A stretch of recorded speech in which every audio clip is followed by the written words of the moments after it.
intimidation when it comes to the men in your spaces? Personally, I have, and it's not something to base on, it's not something to look at and draw your weakness at, but it's something to look at and get strength from. Yeah, definitely. Okay. It has been a smooth journey? Well, for me, I don't really get intimidated because I always know that the space I occupy, that I'm occupying at that particular point, I'm there because I'm the one that can bring value in that space. So it doesn't matter whether I'm in the top position or lower position, I'm looking at the value that I'm bringing while I stand in that position. Okay. Percy, I'll come to you once again, letting us know more about the organization and what you're doing for the young people. Our organization is called Beyond Mentorship Foundation, and we do, as you've heard, mentorship. We mentor young people into workspaces, and we make sure that they are not scared. We equip them with the skills, some skills that can be able to help them manage in the workspace. Yes, we do a lot, but basically mentorship. Yes, please. Okay, would you love to chip in, add something? Yeah, I think the whole conversation about young people getting into workspace draws on confidence, because when people are still in school, they are bombarded with all of this. There are no jobs, there is no this. So for us, what we do is we want to equip young people to come out here and they know the value that they are bringing. Like, they are not so centered on I have to find a 9 to 5, but rather they are centered on I can do something, there's value that I can bring. I have these skills, how do I, you know, work on myself and be able to serve my community regardless of whether someone places me in a 9 to 5 or whether I need to start up something of my own. Yeah. Speaking about the young people, you cut across the boys and the girls? Yes, please. Both genders. Hey, I would love to know the highest percentage. Is it for women? Yeah, definitely. Women. We love women, and you realize that women are the, I wouldn't say are the ones that have the problem, but we focus on empowering them. We also look at the boy child as well, because we wouldn't say that it's just the girl child, it's just the girl child. We also look at the boy child, but women, because women are vulnerable and they need confidence to be boosted. Yes, please. Sure. Okay. Sure. Well, I've had an opportunity to meet various women, and once they tell you their stories and how they started, another one is into woodwork. So you wonder finding a woman into that carpentry beat. Amazing stories. Others have been forced into those particular courses they've enrolled in to get into the sciences as well.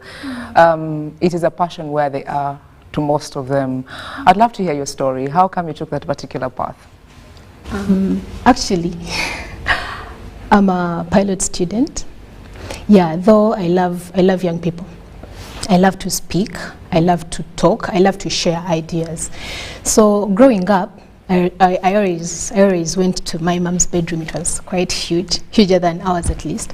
So I used to go to my mom's bedroom and have a microphone, have a toothbrush as a microphone in the mirror, and I was speaking, I was singing, though I can't sing, but I used to speak a lot. I used to introduce myself. I always used to introduce myself as a Mrs. because I knew at a certain point I would be married. So I would be like, hello everyone, I'm Mrs. so and so and so. I'm here to talk about this. I'm here to talk about this. So that drew my passion to sharing and to talking to people. So of course, as I grew up, I realized that yes, I can speak.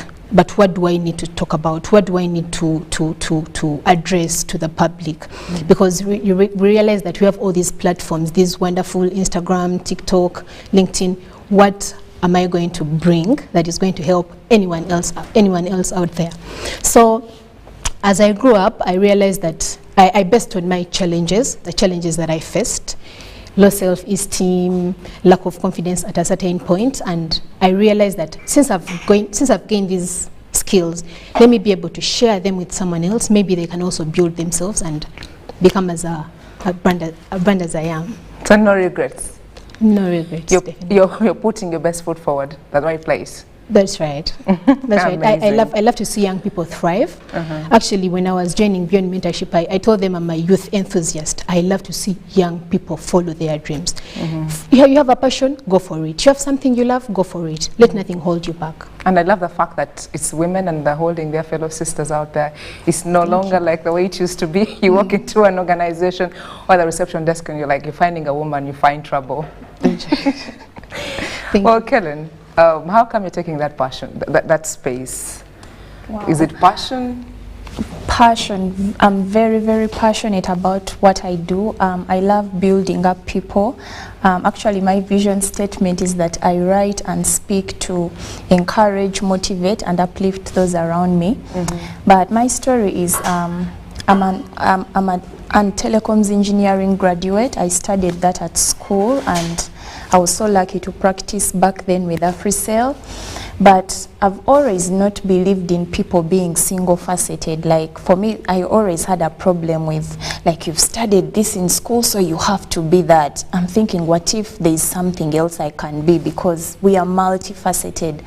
So, but then long before that, I always had a passion for people. Like, I love helping people.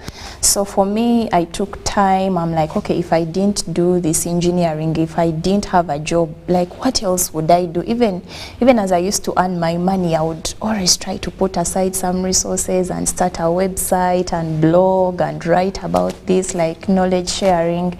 So that's how I get into all of this. Like, I decided I want to be able to lift up others, to especially to come out of that cocoon of like, okay, I started accounting at school, so I have to be that, because I feel like women especially, they get so frustrated if she has come out of school and then she can't find any other accounting opportunity. I'm thinking, girl, there's something else you can do. Like, you're not single-faceted. Like, maybe at that time, that is what you could do, that is what your parents told you to do, that is what the influence you had around you told you to do. But when you look around, what else can you bring? Can you build that? Can you develop that skill? Can you surround yourself with people that can hold you accountable to do that? And yeah, let's move. It's right.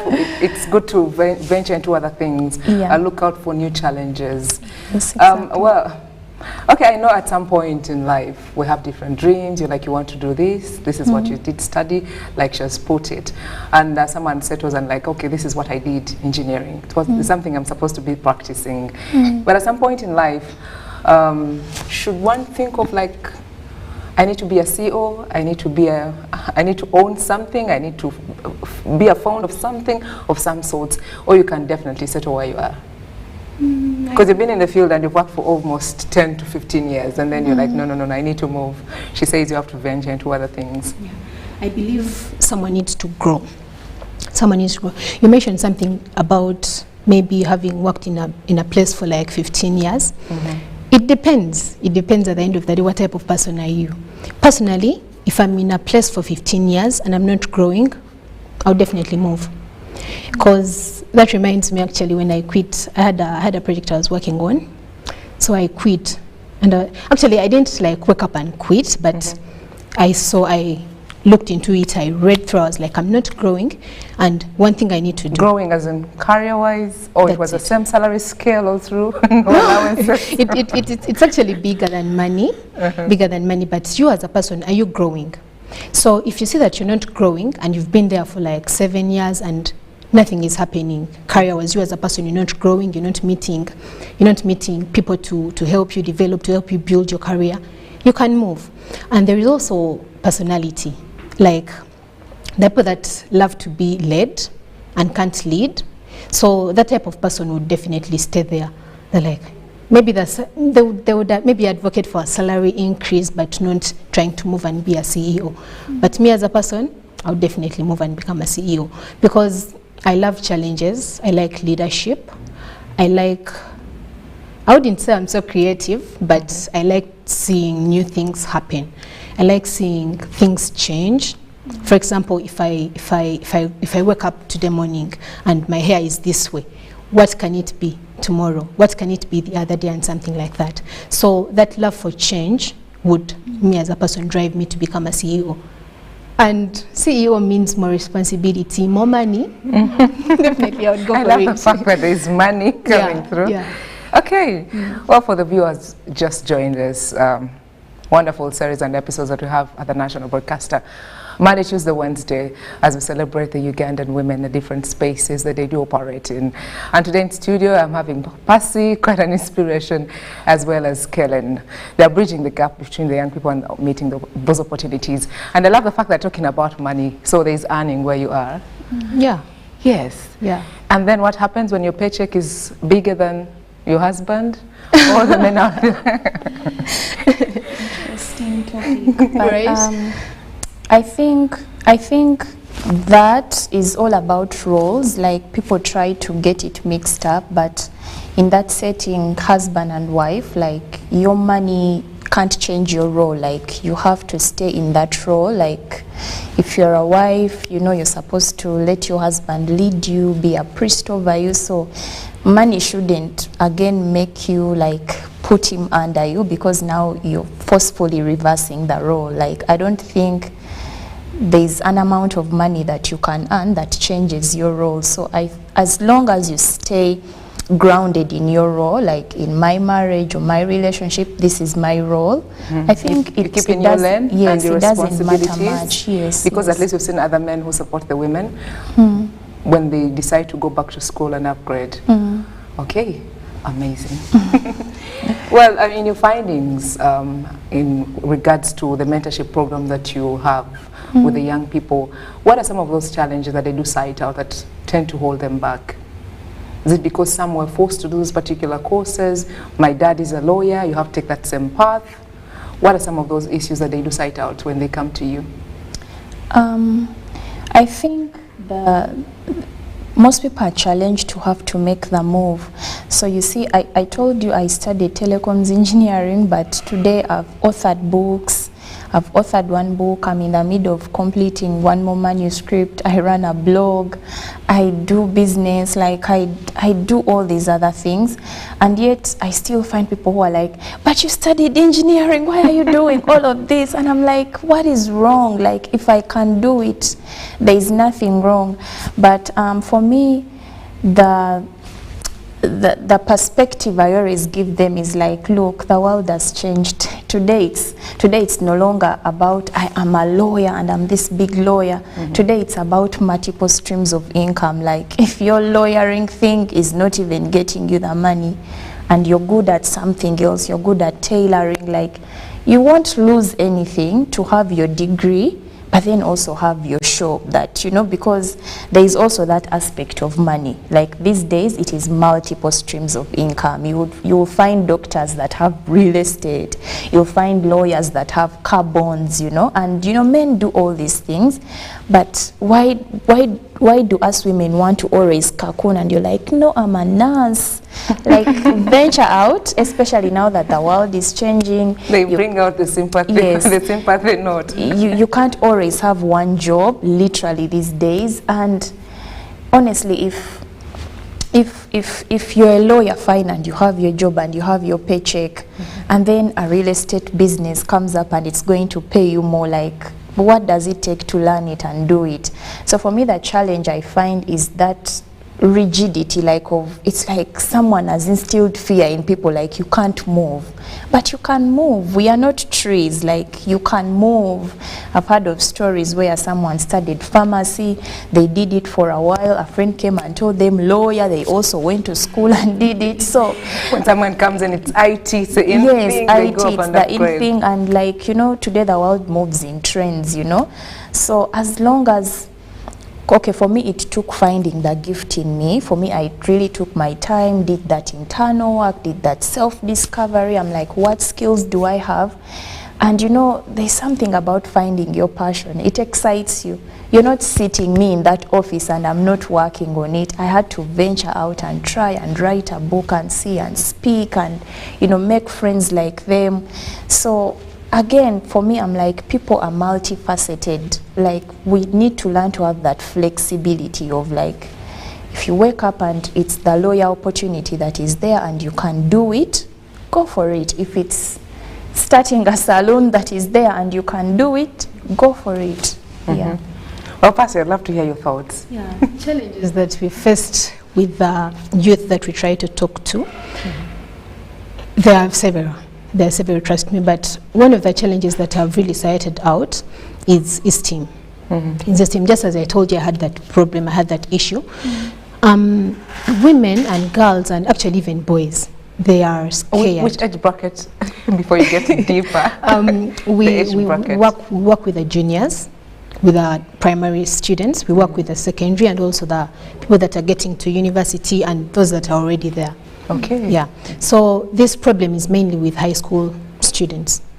These people are, not all of them, some of them are scared.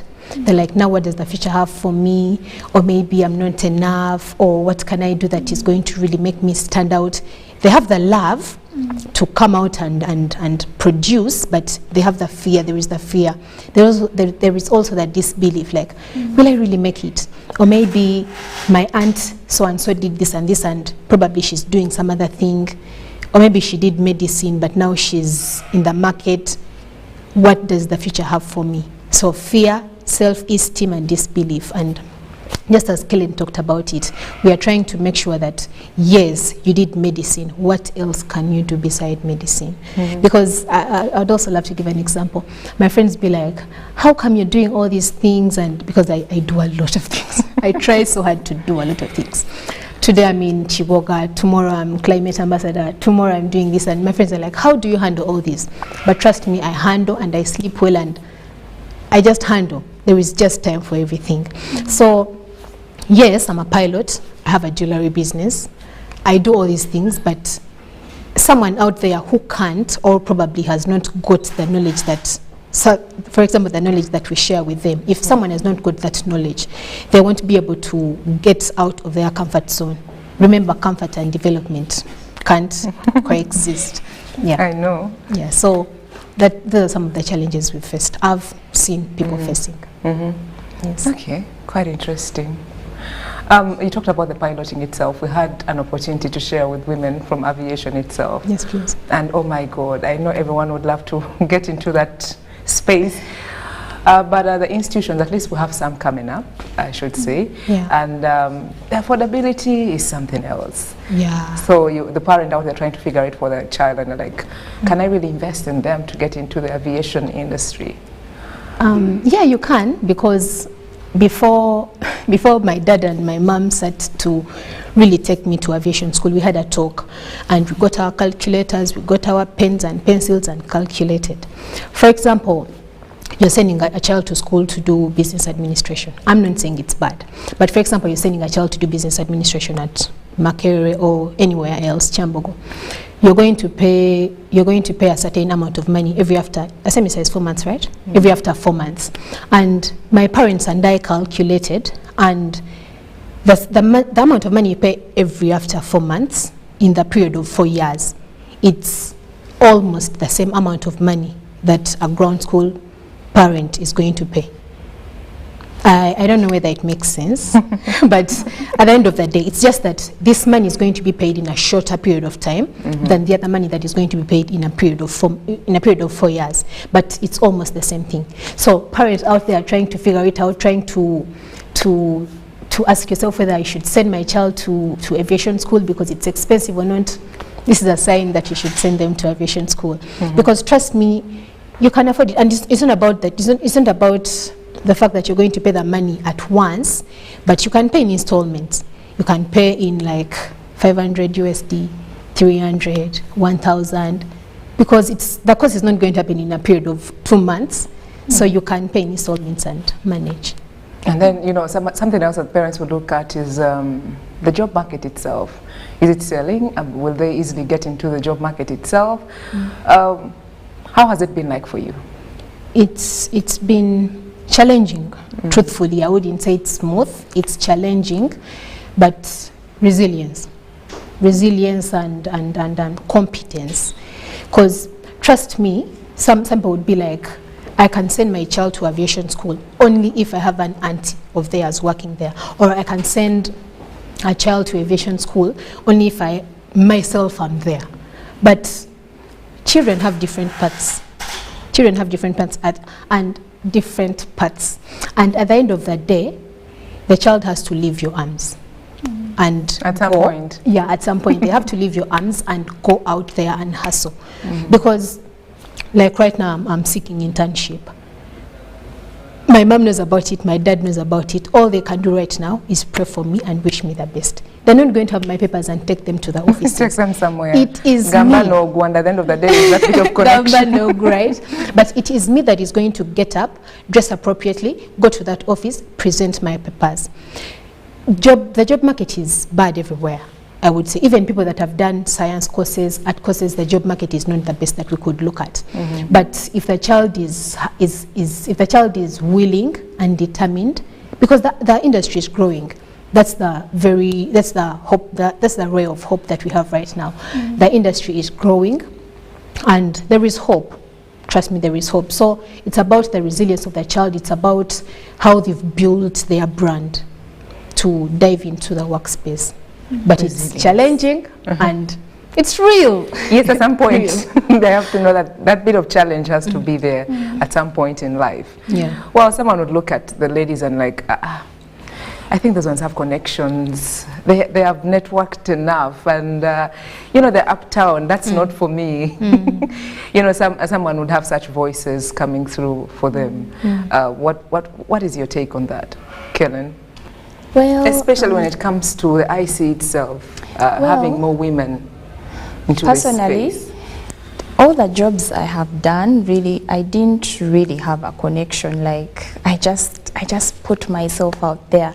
And even as she was talking about campus and all, you know, for me sometimes I like building faith in people. Like, if you're in this world, God put you in this world, there's going to be a way for you. Like, you can't say, oh, my parents, oh, my family. Like, if they can't, if you put your mind to it, there's going to be a way for you. Because most of us go to university when we are 18 plus. I worked in university, you guys. My parents, like, after tuition, every other thing, they're like, please, you have leave us alone. You know? So I had to find work, and, you know, not to be a pastor on you, but me, I'm a prayerful person. Like, I had to ask God, you put me in this world, where should I put my foot next, you know? You want me to study? If you want me to study, open a door for me. And I always had like little work that paid my hostel. So even coming in the workspace, literally, like, you pray and faith without works. You pray and put in the work. Just go. Don't say that they won't give me, or I need this one. Like, it's, yes, there are people who get through like that, but it's not always like that. Like, if you can present that you're credible and you know what you're talking about, you may get rejected 1, 2, 3, but on the 4th time, surely you will get in. But the most important thing about work is to really know your value. Like, work on yourself, like, discover yourself. I spent the last 2 years working full-time for a company as a writer, and this was like an IT firm, and they hired me to write, to do all the documentation. But, you know, I took time, and I'm like, as someone who is into teaching and motivating people, what is one of my skills? I'm like, writing. I started, you know, going online, EDX, those Harvard portals, and real-time taking writing courses. I want to develop my skill because it's a part of me. So discover yourself, like, beyond. If you're looking for jobs with your accounting and you're not getting in, it's time to sit down and do the inner work. Like, what else am I good at? What percentage am I good? What do I need to add? And then, like, if you're to really look for connections, look for people in what you know you want to do. Because the mistake most young people make is you just want anyone to get you in. Just when you ask someone a connection, what do you mean? The women. What do you want? They can't even explain it. And this is how girls get taken advantage of, because you're so desperate, you're so on someone's feet begging. But yet, if you can be clear and you're like, no, I'm an aviation student, this is what I'm good at, this is what I'm looking for. Can you look for mentors in that area. They don't have to get you into anything. For the beginning, it shouldn't be about money. Mentor yourself. Yes, they can teach you how. They can show you how. Can you attend their conferences? Can you read their books? Like, I just want people to develop that clarity of like, this is what I'm looking for. This is where I want to go. If you're to look for a connection, look for those people. In that same path. Yes, in that same path. And then don't beg too much, because you're also bringing value. You know, we live in an evil world. The moment people see that you're vulnerable, you're begging around, and especially you girls, that's how they take advantage of you. They are trying to get you to do things you shouldn't do. But if you stand firm and you're like, okay, I don't have a job, but I have a skill, I'm bringing value. Walk into those offices like a value-adding person, not a beaten down person of like, you guys help me. So they shouldn't stop. They should stop thinking of like, there's a bit of connection. These ones are uptown. I mean, they have graduated, and maybe they come from a well-to-do families. It's beyond that. Well, to us, all the women we've been sharing with, it's more to do with the lipstick and the high heels. And maybe just thinking about boutique, there's some other bigger things that women can do. Exactly. So you talked about connections. What type of connections are you talking about? Are we talking about the gambanogu, or we are talking about the real networking? At some point, they're like, she's right there where she is because she had a connection coming through for her. The gambanogu. The gambanogu. Yeah, that's what they would say. Okay, I think when people say the gambanogu, like, I'm thinking, I always think about it as someone who is getting you in without checking your credibility. It's some favoritism, it's some, maybe you're doing something for them, or you're going to give them a cut on your check. Like, those are not the connections. For the first 3 months, you're going to share that check. For me, those are not the connections I'm looking at. The connections I'm looking at are like mentors. Like, I can say I also had connections, but I don't always want to say that, because when we say connection in our society, it's that other thing of like, you're doing something for them, you're not credible enough for that position, but they are getting you in anyway, you're begging, you're what.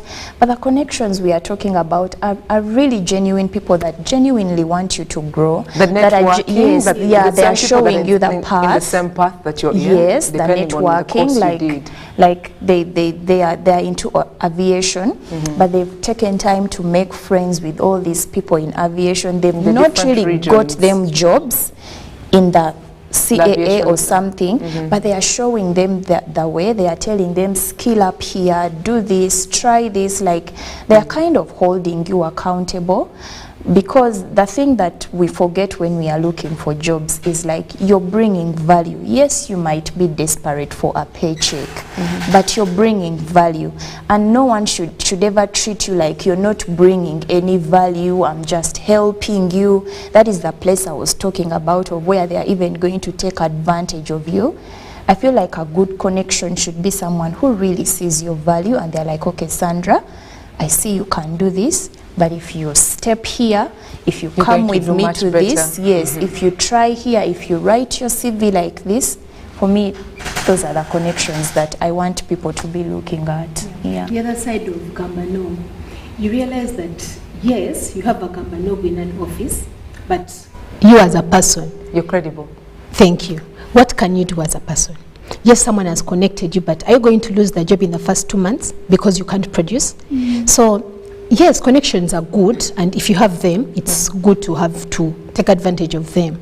But you as a person, you also need to work on yourself. You need to build up yourself. You need to brand yourself. You need to have skills that are going to talk for you, that are going to speak for you. I want a young person out there, their name to be mentioned.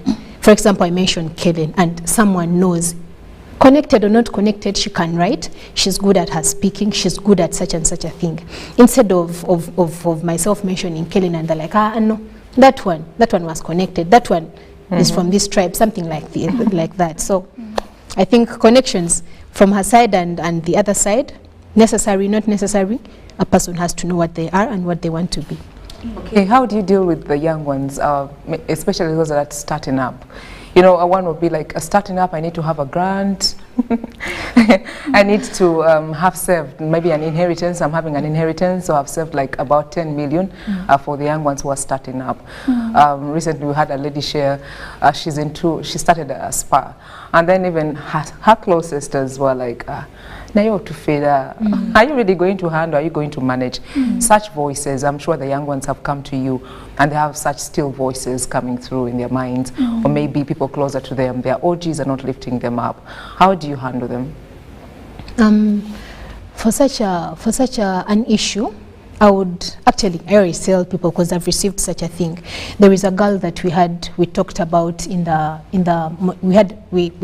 had an interaction with her in the most recent activity, and she said that she wanted to be like Limo Blaze. I don't know whether you know him. He's a gospel artist. He has nice music, authentic stuff. He's just so good. And this lady wanted to be like him, but her mom, her aunt, people from her school, everyone would not believe. Yes, and it's so hurting that the people that are closest to us are the people that spend more time with the most. And are the people that don't believe in us. Thank you. For example, when I told some of my very close friends that I wanted to become a pilot, of course such things don't fail to come up. We have 3 aircraft in Uganda. What are you going to do? And it's for the men. I know, right? Actually, that angered me so much, and I didn't want to talk about it. It's for the men. You are a girl. So I'm like, so this thing is not going to end until you as a person, you know what you want. Because it's, for example, if someone didn't believe in me, if my mom and my dad didn't believe in me, because they were the core to this. I wanted to become a pilot, and my other people were like, there are 3 aircraft in Uganda, they are what and what. But what work did I put in? I went online, I got information, I found people, I found our founder. She's called Madame Namudu Sheila. I found her. I started asking her questions. There is a lot of work that I did. You get? So for example, the example that you've brought up, someone has money and they want to do a spa, or they want to start up a restaurant, and someone does not believe in them. You as a person, do you believe in yourself? Do you believe that this is going to work? Have you done enough research about it? Because negativity is going to be all over the place if you don't believe in yourself first. If you don't know who you want to be first, negativity is going to be all over the place and you're going to fail to do it. But if you know that this is the path I'm going to take, this is the path I want and I'm going to take, let not negativity put you down. So did that young girl find her path? She's trying. She's still in high school. She's still in high school, and we personally, I got her contact and we started talking, and she's there. She sings in the bathroom. She will start her music. She will start her music. Beautiful. I can say that, you know, Rome was not built in one day, and most of the time when we are having these dreams, like, you want it to happen right now, the way you're seeing it in the vision. You built your castle already. In the big picture, but your castle has to turn out like that. But of course, money goes into doing things. You know, I've had to invest in the writing. Even if I took free courses, like when you're publishing a book, you will work with a writing consultant because you need a second eye and a third eye and a fourth eye. You pay the printeries, you pay all of these things. And of course, there is a writer I want to be. I also want to be New York Times what, or a New Vision, anything, you know. But you always start from somewhere. I think people should look at their dreams as journeys, not as that final destination of like here and here. It's a journey. It's all of your life. If you need money, you have to really accept that you will have a time of working to save the money, or a time of, you know, looking for the grants, because even the grants that people want, you work on it, you write proposals, you do this, like it's a journey.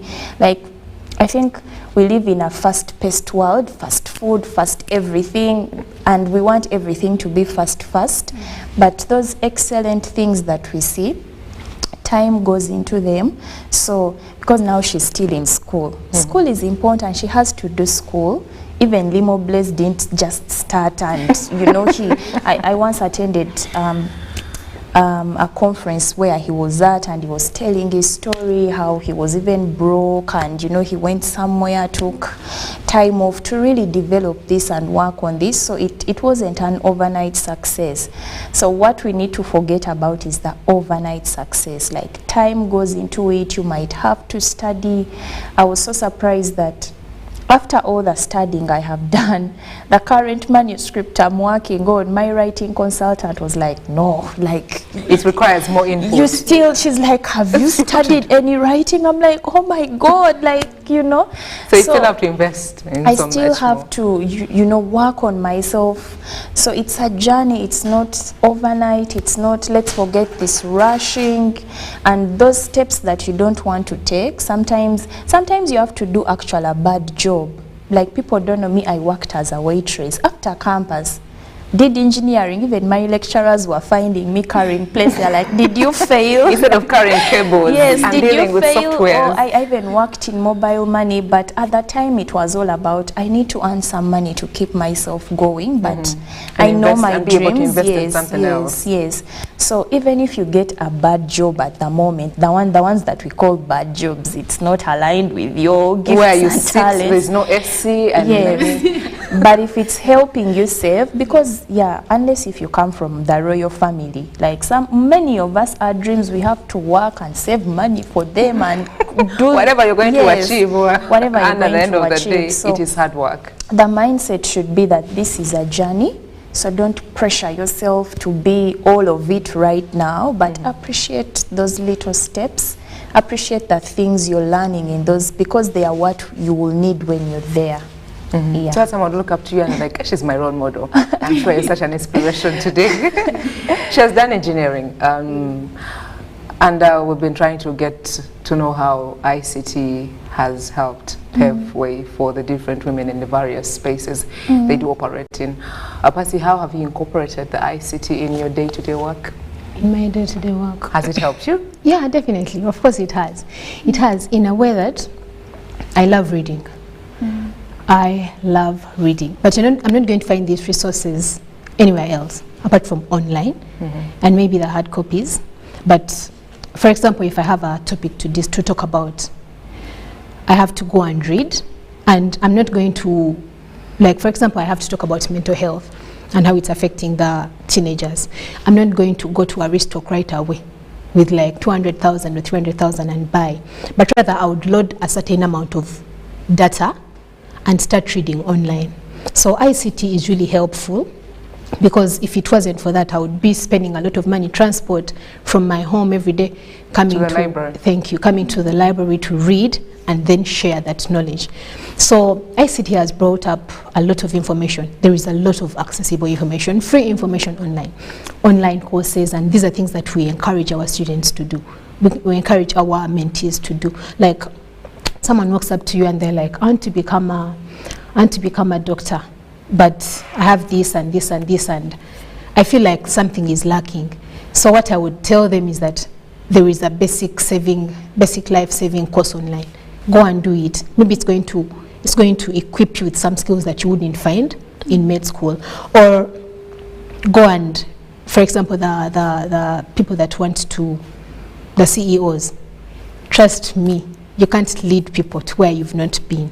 So a CEO requires very many skills, I believe. I don't know whether that's it in the world. You need to be the CEO in the kitchen, in the cooking, in the server room, everywhere. It's supposed to be about you. Yes, for you to be a good mother, you need to know how to cook and tell your child how to cook, teach them how to cook. You need to know how to do your laundry well. You need all these things, you have to be good at them. So even those mentees of ours that desire to go out there and do different things, or maybe not go to a 9 to 5 job, we tell them that you can use ICT appropriately, because there is bad and there is good on the internet. But you as a person, you need to know what is good for you. You need to consume the good. You don't need to be a consumer of everything. So ICT is indeed helpful. It brings digital skills, a lot of things in between. Yes. The engineer. Yeah. It's quite itching. I think, not really, but I think for me, I've had to utilize a lot of it. Like, it has helped so many. You know, someone wrote a quote and said, the education you get in school will get you somewhere, but self-education will get you a fortune. Now, remember I told you my parents were even struggling to pay for my undergraduate. So when I finished school, the master's, the PhD for me, I've had to do online, like, you know, go into those courses, you know, because I see so many times young people abuse the internet. You load your data and then you're on TikTok and you're sharing all these funny videos, and then tomorrow you're going to say there are no jobs, the government is bad. But okay, this government has enabled internet access, like even with 500 shillings. I write a blog, and you know that data of 500 shillings can make you read 3 blogs. And you know you can learn a whole lot in 3 blogs. So my advice is, like, at least in this generation, we have the advantage that the world has become a global village. You don't even need to meet me. Like, you can read my blog and learn from me. You don't even need to go to Harvard. You can actually sit behind your computer and take some free Harvard courses. Okay, if you want to get a certificate, you pay. But it's not the money. You say, oh, I don't have money, I can't even go to Harvard. So ICT is really a big deal. Even when we are mentoring people, we are always asking, tell me what you do with your phone, like 90% of the time. If you tell me TikTok, YouTube, I'm like, okay, what on TikTok, what on YouTube? If you tell me funny videos and what. So, like, it's you sabotaging yourself. Yes. You have to find a quick prescription for them to take. Yeah, because at that point it is you sabotaging yourself. Like, it has been made so easy. Like, I don't know whether I'm just a strong person. I'm not one person you'll ever find saying, oh, this economy, or this what, because for me, I'm always, all my friends know I'm always selling something. That I have a free shop on the internet. If I don't have a 20K today, URA will not come knocking at your door. I know how to get 20K with this internet. I know. So, like, for me, I've never been in that, the economy, the job, the salary. Like, I've always had to have a side hustle. Tell us about your book. What's the title of the book? The first book I authored is called You Are Great Too. It's out of print. I now sell it online, like online on my website. And You Are Great Too means that, you know, it is being in service that makes us great, but everyone is able to serve. So you are great too. If he's great, you are great. If the president is great, he's great because he's doing something. But you are great too because there is something you too can do. In the space where you are, in the communities that you live in. Yes. So, yeah, for me, ICT is a very big part of our mentorship. Like, even most of, like, the things we want to teach people, we want to hook them on. Like, if you're to follow someone on Instagram, follow people that are going to teach you something, you know, not people that are going to just be pushing you to consume things because their life is cool like this, they are going this way, and you don't have that money. So we are so pro ICT because it has made everything so easy. Like, someone can't have an excuse of, I don't have money. There's a lot of free resources. There's a lot of free knowledge. Like, you can even collaborate with people online. Like, sometimes the way I get the message of my book out there, because I remember my first book, I wasn't really having that money of book tour, promotion, what, but I was just collaborating with people online. I'm like, I wrote about this, I see your audience is like this, would you like this? And then, like, there are those 20 people that, you know, have access to your book. So it's... So that you take it slow. Yeah, you take it slow, but ICT is our greatest advantage. Ladies, it is our greatest advantage. Like, that little business that you're despising, it can blow up if you just use your phone right. Yes. But not to be on phone all the time, and the kid will be like, hey, mom, you've been so much onto your phone. As long as you're on it for, like, reasons that are building you up, like, I don't even mind, like, you can... But we have to put so much attention to the phones, not to just have them, because it's an alarm. It has to wake me up. It's school and all that. We have to put in more and try to use it right. True. I'd like to add something. When we say that we don't hate it, but we love it and to one extent hate it. Does that make sense? We hate it and love it so much. Because, for example, someone is out there and they're trying to sing, and they are singing in their bathroom, no one else knows that they sing. But if they only got their phone and recorded that video of them singing and posted it on Instagram or on TikTok, Twitter, that's right. They don't know how, yes, there is that criticism that is not constructive, but there is also that vibe that is going to come, and then they are going to discover who they are. Or maybe if someone said that my rapping is bad, what do I need to change? If someone said, even though it's a fake comment, as long as I receive it, how am I going to filter it to make sure that I'm going to take the constructive part and the part that is not going to grow me? Personally, I didn't want to join Instagram. I didn't want, because I thought it was for those cool kids posting pictures in bikinis. Those who have enough time, right? So I was like, I can't. I'm a serious one. I can't join Instagram. Instagram is not for me. Maybe I'll do Twitter. Instagram is not for me. But later to realize that it's actually a platform that I could use. It's a platform that I could get ideas from, because in this work that we do, talking to people, talking to young people, sometimes you can just exhaust it all, and they are just used to you saying. And yet there are a number of cases, different cases that you have to handle that come to you at the end of the day. They are so used to you saying, follow your dreams, be determined, value yourself, don't be desperate. They are so used to you saying that. But how about if you went on Instagram or TikTok and picked some ideas from there and shared with them? And found some other inspiration stories. Maybe someone else has gone through the same, like they've done. Yeah, and you can always speak. It's always a deposit of knowledge. Wow. Time is against us. Few minutes left, but let's put them to use. Before we let you go, enjoy your Tuesday. Word of encouragement. I'm sure we cannot exhaust anywhere like you put it. There's really a lot to learn from you, and you've been such an inspiration, Kellen and Percy. But before we let you go, something for someone out there who's watching today that they need to pack along with them as they enjoy this week, this month, maybe in life, something for them to pack and enjoy. My last words stroke a package. My last words stroke a package would be about, of course we're talking about young people, right? And women. We are not strong on ourselves. I'm a Christian, and I would like to encourage people. Christian or not, pray to your God. Pray to your God, walk with the word of God. Because I'm certain we all have teachings in our different religions, in our different faiths. So walk with the word of God, have it by your side, do what you think is right. Of course, following the word of God, and know your worth at the end of the day. Yes, I'm diving into this workspace, and it might not be about money, but what is your worth at the end of the day? Yes, so those are the two things I would like to. And how can they get Percy on Instagram, on Twitter? Use the same name, Percy? Yeah, I use Ramna Percy. Ramna Percy. Ramna Percy. Okay. Yes. We'll move to you, Kellen.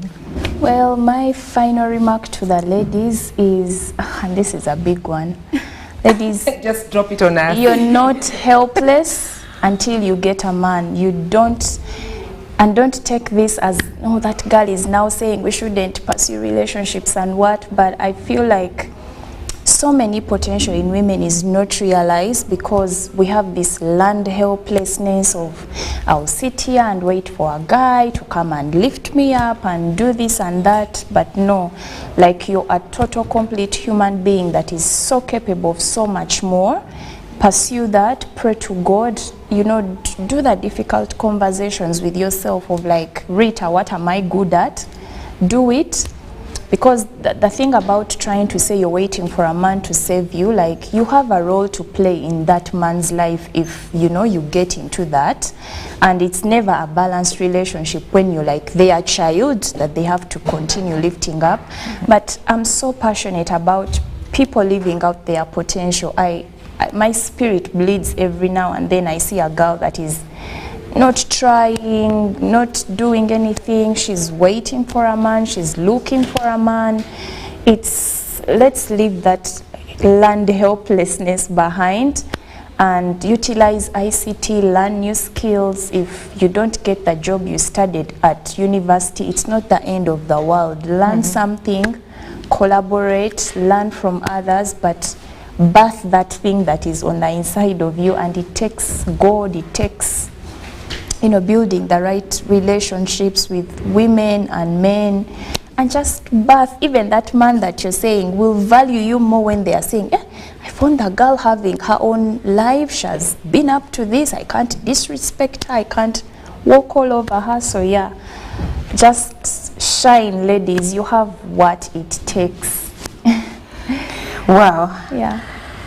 What can I add? The ladies have said it all. How can they follow you up, Kellen? Kellen Kenlin on all platforms. Kellen Kenlin. Yes. Amazing. Instagram, Twitter, everything. Yes, Instagram, Twitter, YouTube. My blog is kellenkenlin.com. Yes. Beautiful. Wow, it's been lovely spending time with you. Thank you so much. You're for such a great having us. inspiration. You've done us good, and I'm sure for the viewer out there, you made the right choice to follow the national broadcaster this lovely Tuesday morning and listening from brilliant brains right here. Great inspiration. I'm speechless. There's nothing more for me to add. Percy has said it all. Percy Ramla, and she's the programs manager, and of course, Kellen Kenlin, the director of this mentorship program, helping to bridge the young people to those various opportunities as far as life is concerned. That is what we do as a national broadcaster, promote such lovely ladies. Wish you all the best on your endeavors, and keep doing what you do best. Thank you so much. My name is Sandra Kahunda. I had a wonderful time with you. It's always a pleasure to spend time with you, and wish you a beautiful day, a great week, and of course a great month of June, and a blessed year. We love you. God bless you.